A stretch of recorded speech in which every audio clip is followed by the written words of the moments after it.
Welcome to the I'm Book podcast. I'm April O'Leary, and this is the YouTube version of our podcast. To get the audio version, you can hop on over to Spotify or anywhere that you consume audio podcasts. We are going to jump into some really cool content, so stay tuned for our next guest. We look forward to connecting with you, and be sure to subscribe. And to start your author adventure, hop on over to o'learypublishing.com, where you can map out the entire process and see what writing a book would look like for you. Let's get started. Welcome to the I'm Book podcast. I'm April O'Leary, your host, and today I have a guest host on who is Jim O'Leary. Jim and I have been married for 21, going on 22 glorious years. Should I make a joke about that? Yeah. We've been doing the ringer a few times now, but you know what? We're excited to be on this podcast today together. And Jim wanted to pop the bubble and be on a podcast because you never know. He may even start his own podcast. And when he does, you'll be the first to know. But welcome, Jim. Glad you're here today. Thank you so much for having me, April. And it's a real honor to join you.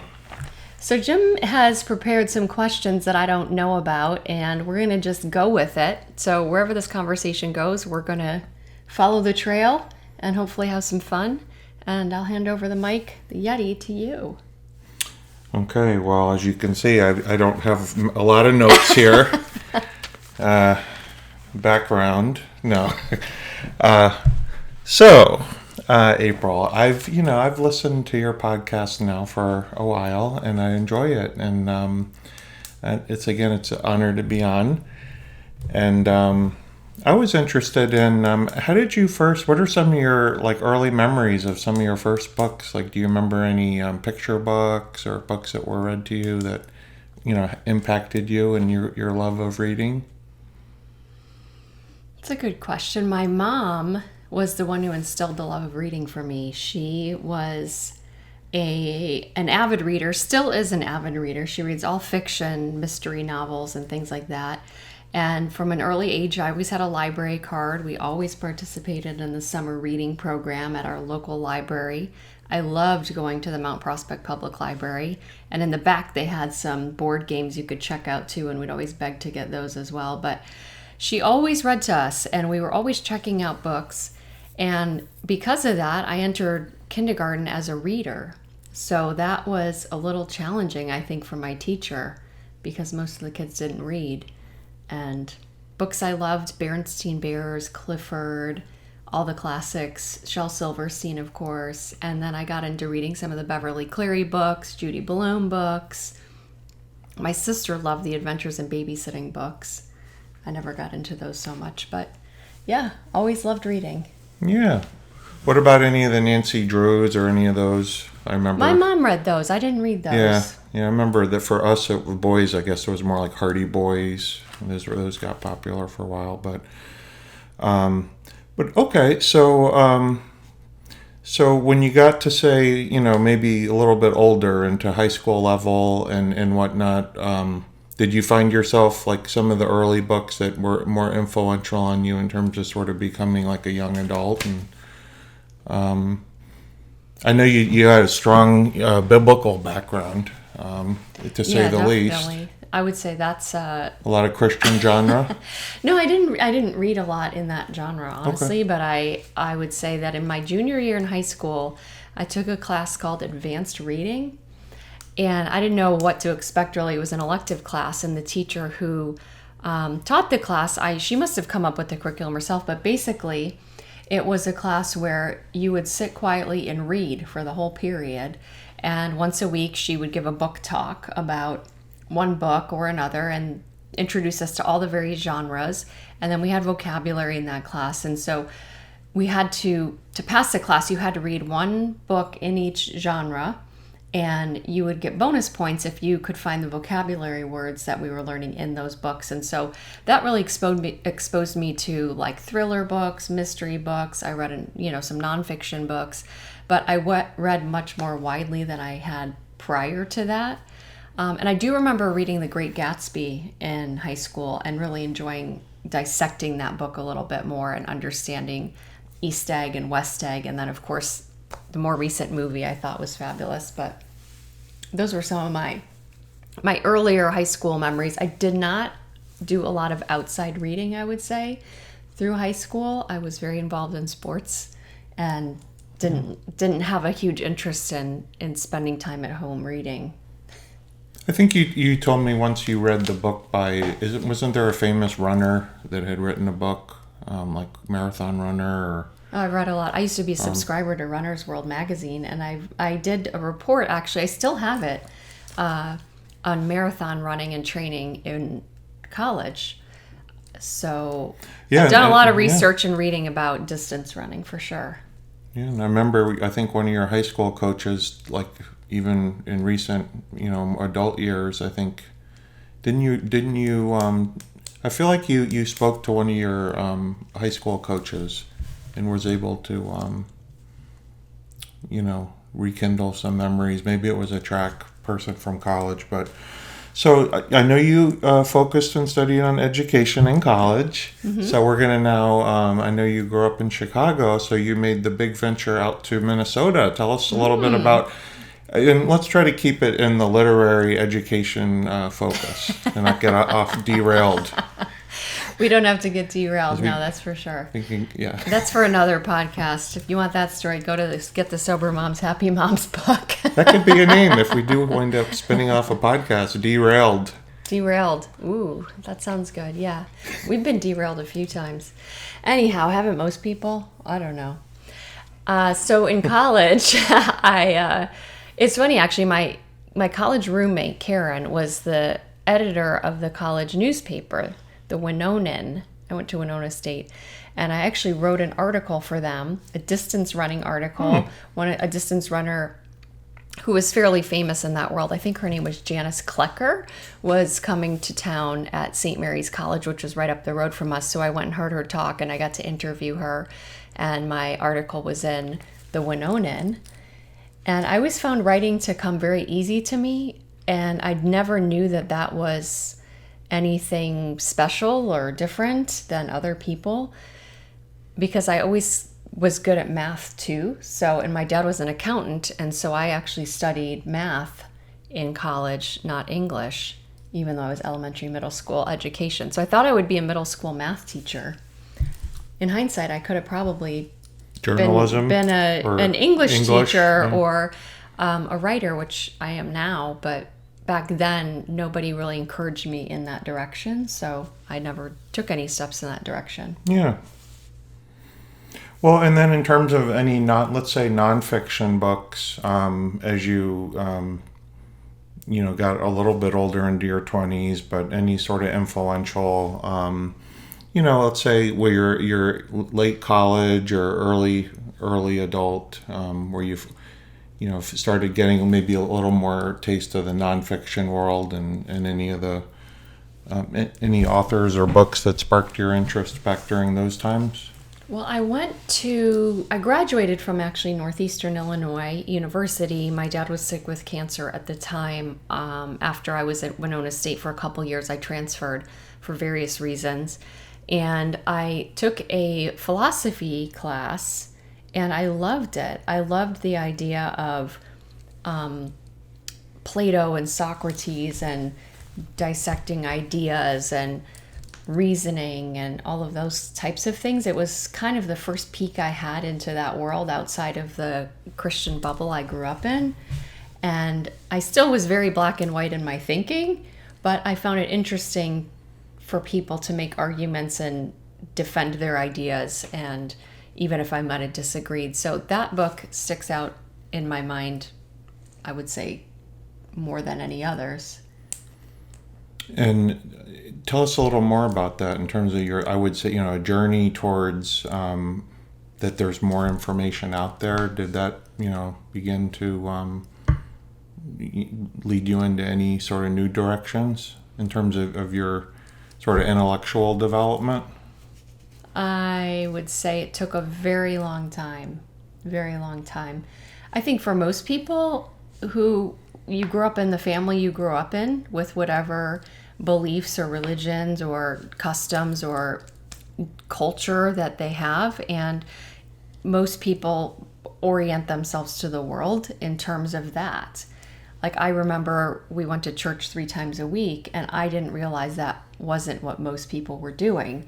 I remember actually in middle school, there were these twins, John and Bob, and having a conversation with them at lunch. And they said something about, we only go to church on Christmas and Easter. And it was like a epiphany, like, do people do that?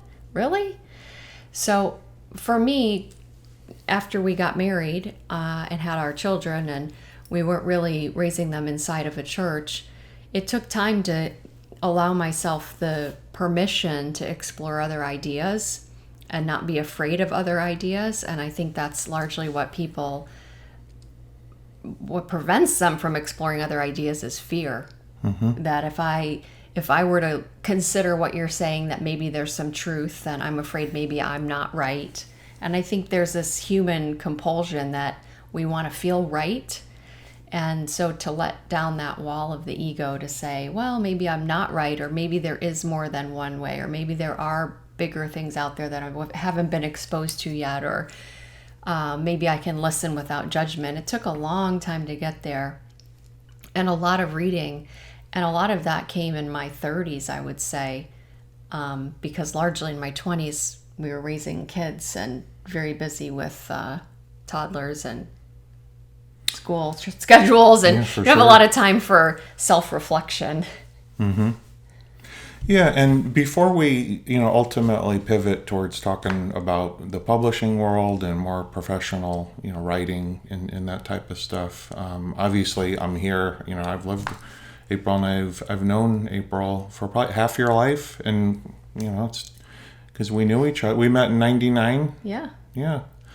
But April has always been a writer, a personal writer, and doing a lot of journaling. I mean, a lot of journaling. And how has, talk for a few minutes or tell us a little bit about like how the journaling, personal writing sort of evolved into, I know, the first website and sort of going public, so to speak, with your evolution. And because that, I think, with the writing workshops and things that you've done, that I think that's what I see you helping other people with, is sort of beginning to mine that field of potential gold, that in your life, lessons you've learned or what, So yeah, let's talk, for a few minutes about some of your own personal writing, and as you got older and had more experiences.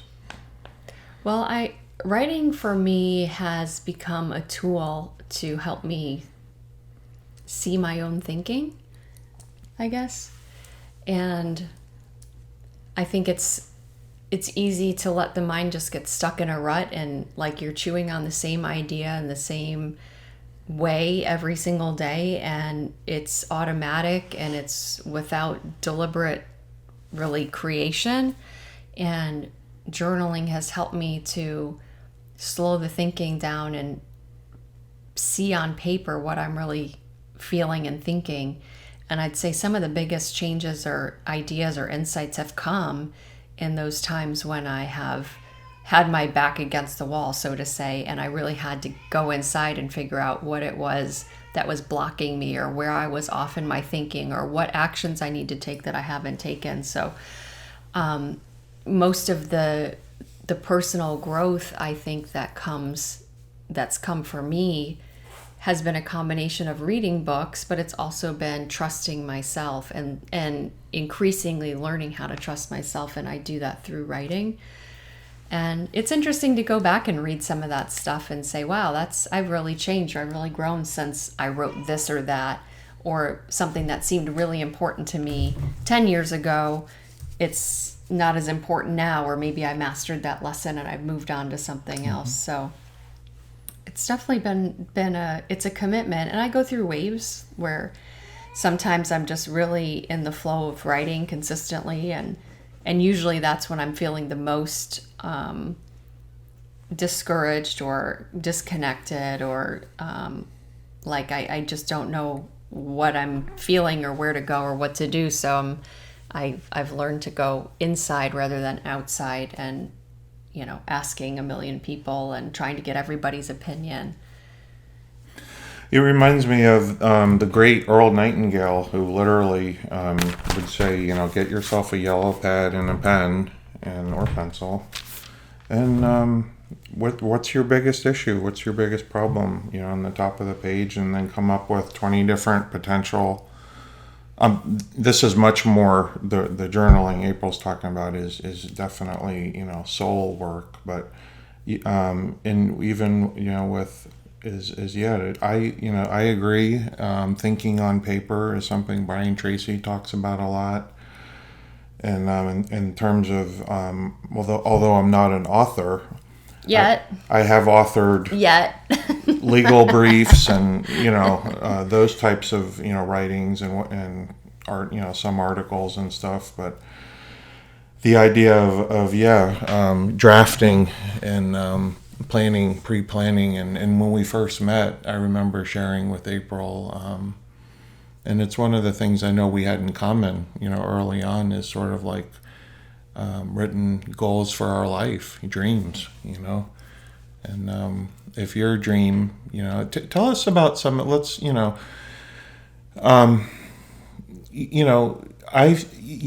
I always feel and sense that you want to spark people and hold them up and support them and build community and even to where you've done that philanthropically with projects that you didn't have to get involved in, that you did, and to make sure that things happened.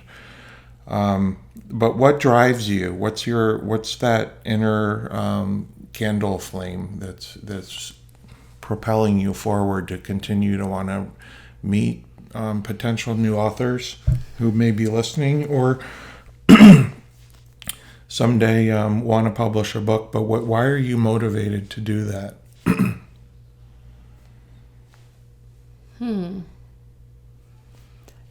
It's hard to sort of boil it down to such a simple degree, but I would like to say, despite all of my journaling and goal setting and plotting, that a lot of my decisions have been, I don't want to call them haphazard, but based on just following the flow of where the energy's going and what I'm interested in at the time. And there's a part of me that hates feeling confined and stuck. And so the work of writing and working with others on their writing and building a business, it always provides this outlet for creativity and solving problems and channeling this energy that's always kind of sitting there on the edge of my shoulder in a positive way. So there's a part of me that loves that I'm like that, and there's a part of me that's frustrated by that, because I see sometimes others who maybe have a little more routine or a little more predictability, and there's a clear job description or a clear outcome in mind. And I feel like that the process of what we've done here at O'Leary Publishing has been very much based on organic growth and pivoting when we had to pivot, and trying to improve our systems and improve our exposing ourselves and what we do to other people, and attracting the right authors, which I'm so grateful. We've had so many amazing authors who are really cut from that same cloth. Like, they want to make the world a better place. They've been through challenging times. They want to share their story. They see the bigger picture of it. It's not just about getting a book in their hand. It's about making their experiences mean something because it could help someone else. Mm-hmm.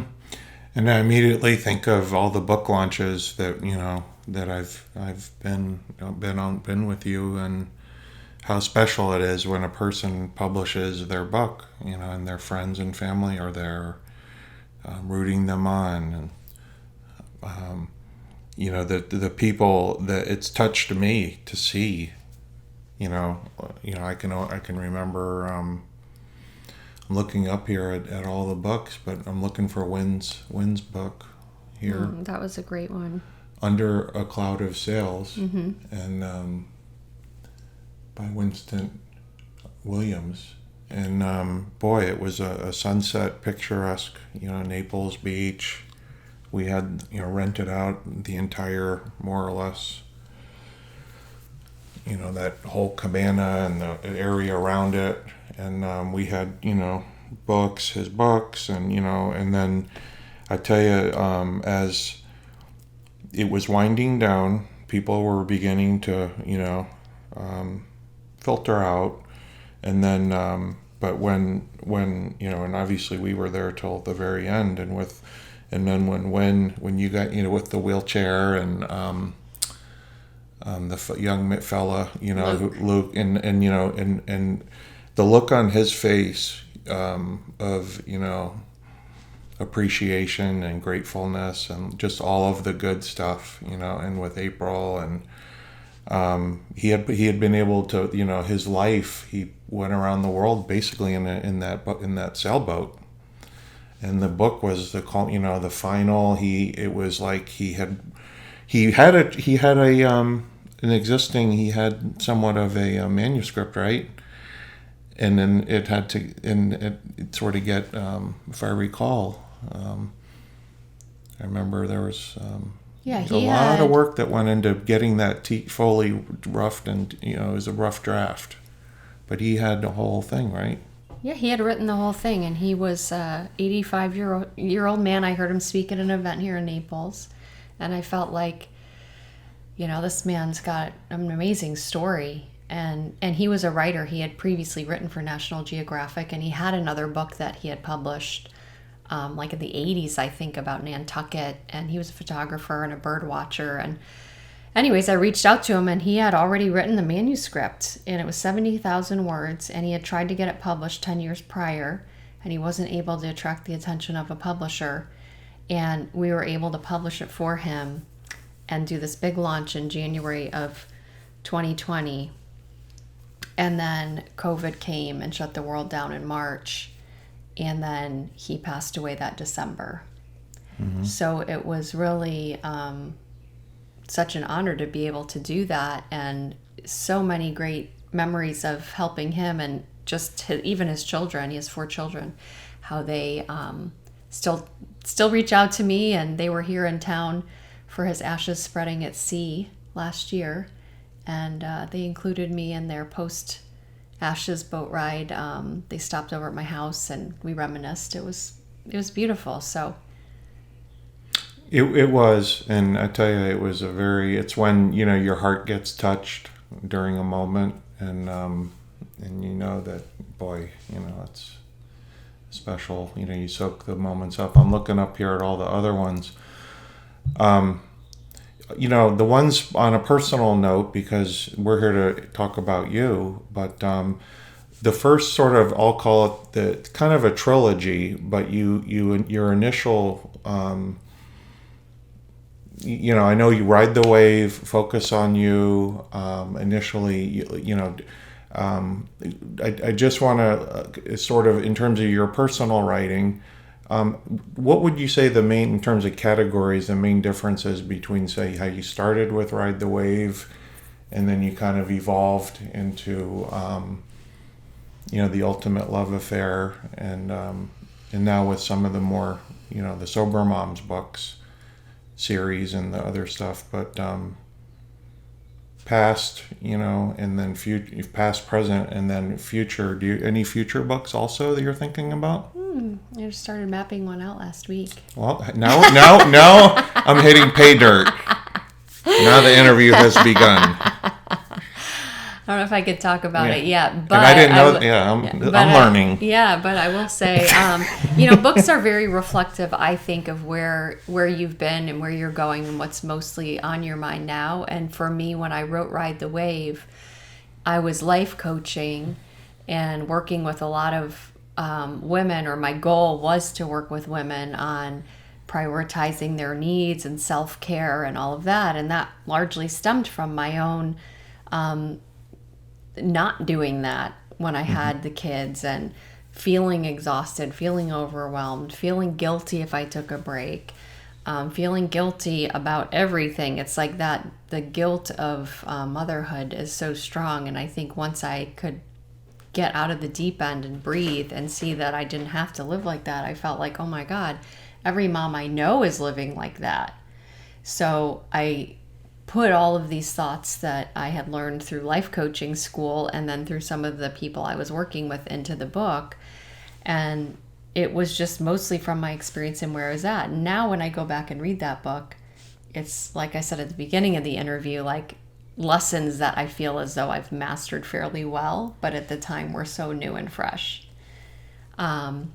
And then with the Ultimate Love Affair, which was in 2018, that's when I was a few years sober, and I was really wrestling with the spiritual aspect of sobriety and how do you define God and higher power. And because of the way I was raised, it was very much this is the only way.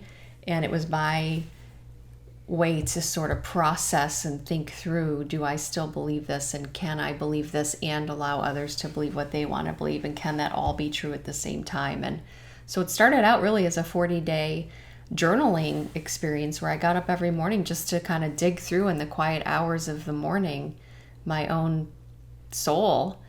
And then at the end of that, I just felt kind of the way I did with Win, where I felt like this sort of presence saying, you need to publish this.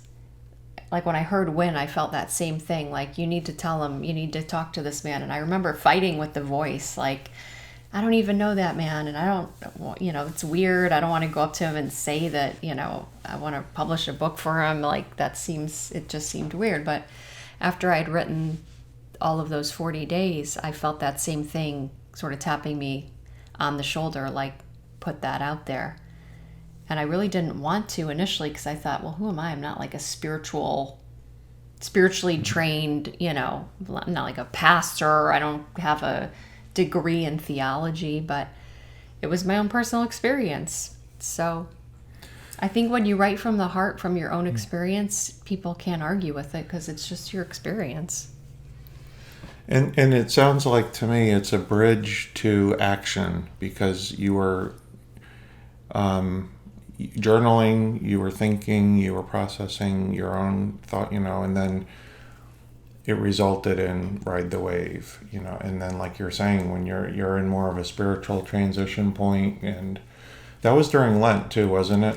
Yeah, it was. And I was trying to figure out, like, what is the significance of Lent really? I wasn't raised with that. And, I know there's a lot of faith traditions that do adhere to that. And a lot of it is about sacrifice and giving up something like coffee or chocolate or swearing or whatever. And the thought that occurred to me is, why does God care about that? Why is that? Is that like we're trying to impress God by... I'm not going to drink coffee for 40 days. And so that's somehow equivalent to like the ultimate sacrifice that they teach in the church is Jesus. Or is it just like a man-made thing? And then I thought, well, what if for me, I decide to take a more spiritual approach and for 40 days give my time and attention towards trying to figure some of this stuff out for myself. So it did create an opening for me. And I will say the biggest opening it created was O'Leary Publishing. Because after that process and publishing that book, that's when people started asking me if I could help them. So I didn't go into it with that idea of like, I'm gonna start a publishing company. It was just my own process of spiritual evolution, which led to the action of like another book, other people asking me to help them. And then I thought, well, could I do that? I don't know. So, and yeah, here we are, Mm-hmm.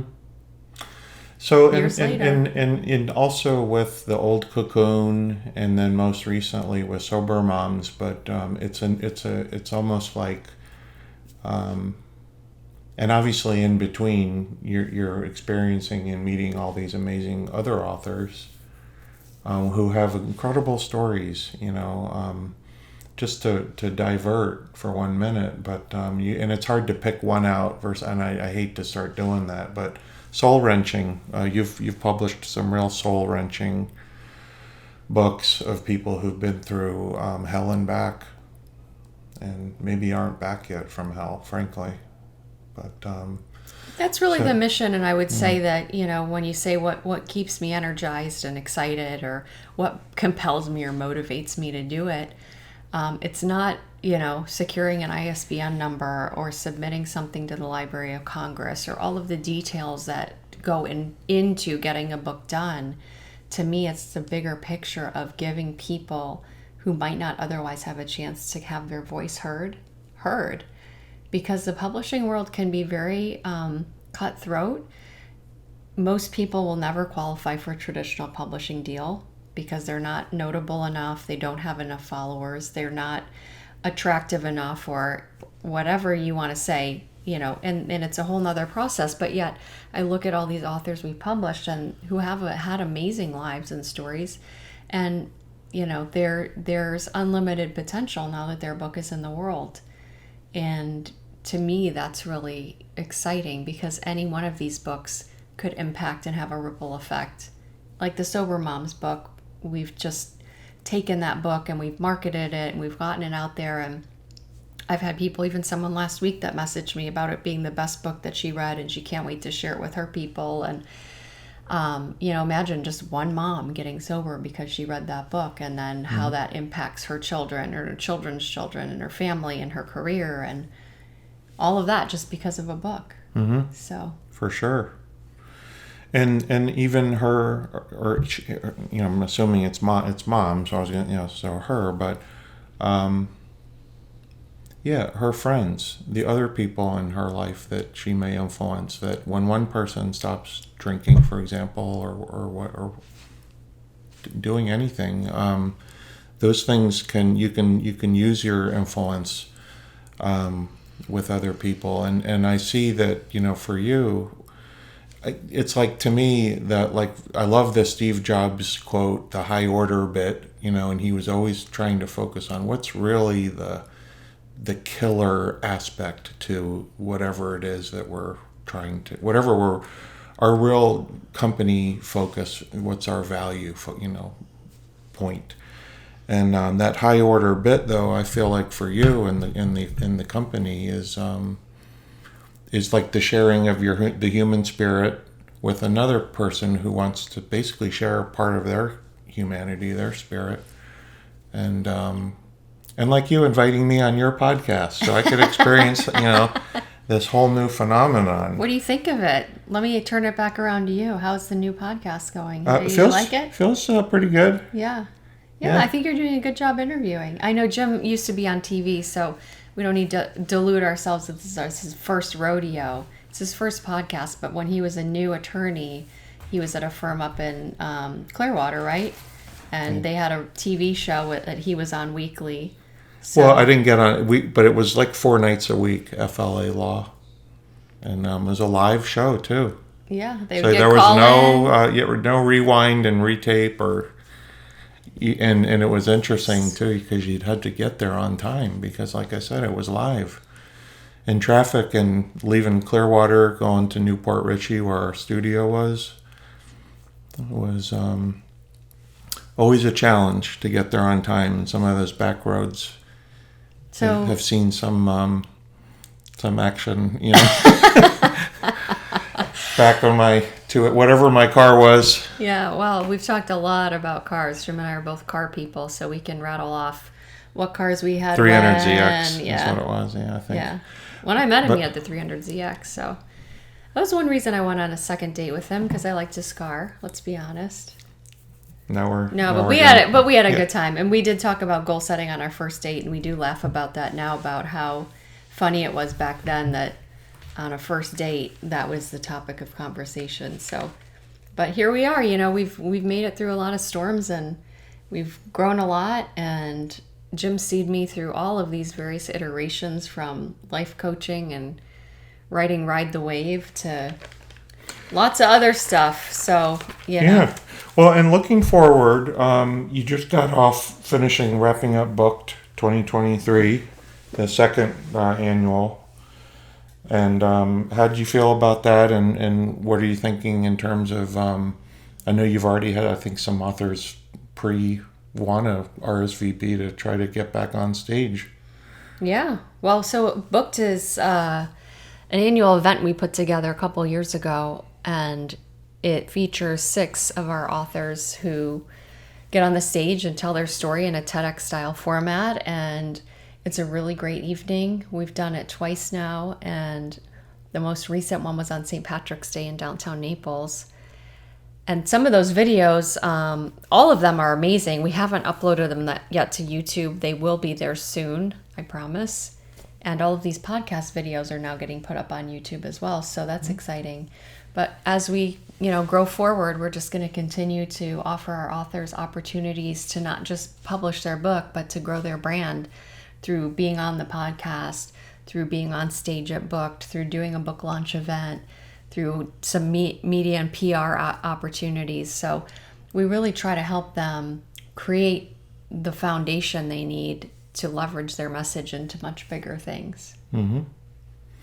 Yeah, and in essence, O'Leary Publishing, how I see it, and I think, that's just my perspective on it, is really, it's like a platform of love, a platform of connection, a platform of inspiration, and it's for real too. I mean, it's not a commodity-based, high-volume printing operation. Every single one of the people that have published, there's a whole dynamic to getting the story down the way it should be, professionally, a team effort, and like in terms of your what's been your most recent book that came out, personal book? You have Old Cocoon, because I knew you did The Sober Moms is after that, Sober yeah. Moms. But our most recent from O'Leary Publishing is I Can't Believe I'm Not Dead by Kendra Petty. That book's amazing. Highly recommend you get it.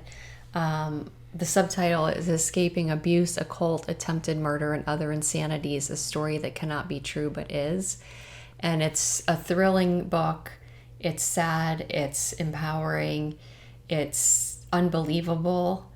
Kendra was here speaking at our event in March, and she's a really amazing person to have gone through so much tragedy and to have accomplished and achieved so much success. And to date, her book launch party was the most well attended online. She maxed out the Zoom room, which was over 100 people, and more were trying to get in. So yeah, she has a really strong network of people that just really adore her. So it's great when they can now read her story and see what she's gone through to become the person she is today.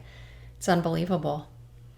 I Can't Believe I'm Not Dead by Kendra Petty. Yep. Yeah, it's her own Old Cocoon story about evolution, and I couldn't attend that one, but yeah. Well, this has been a fun time. Did you enjoy yourself? Yeah, it's been a great time.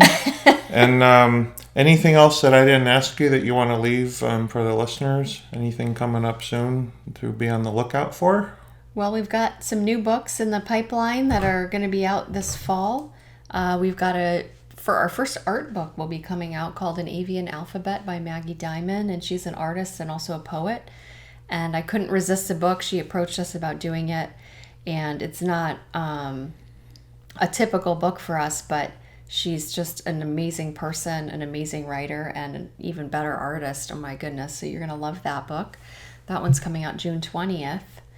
So yeah, we've got things going, and we've got a brand new author adventure on our website. We just had all of that redone and repolished. We've got our new services page, our new team page. And if you've ever thought about writing a book, some of the ways that we guide people through the process is thinking about, is it a book that's personal to them? Is it a book that's going to be professional, that's going to help them with their career? And there's lots of other questions we ask to help clarify the adventure that they want to take. And so I've put that together into a quiz that you can take for free on the website and really map your adventure out. And then at the end, you'll get an email that gives you what your adventure could look like, and there's a special surprise you get in that email. So you'll want to definitely do that at o'learypublishing.com. So I can't tell you what the surprise is. You have to take the quiz, and then you'll find out what it is. Yeah, you got to follow the whole trail there, and it's pretty cool. I demoed it. I got to demo it. So did you like the surprise? I did. Yeah, and there's no comment. All right, well, we should end the podcast on that note. We've been known to go down into the gutter, and I'm not going to do that here. We'll save that for our podcast called Derailed. That might have to be designated as an explicit podcast. It may be. But anyways, thank you for joining us on today's episode. Thank you, Jim, for being a part of it. Thank you again. It's been a wonderful, fun time. And the next time you're going to appear on this podcast is when we're launching your book. So you're going to have to think about that. I'm hanging that carrot out there, so I hope you chase it. And he knows a pretty good publisher, I think. I think we might have room. Thank you. If he wants to apply. So anyways, thank you all for being a part of the podcast.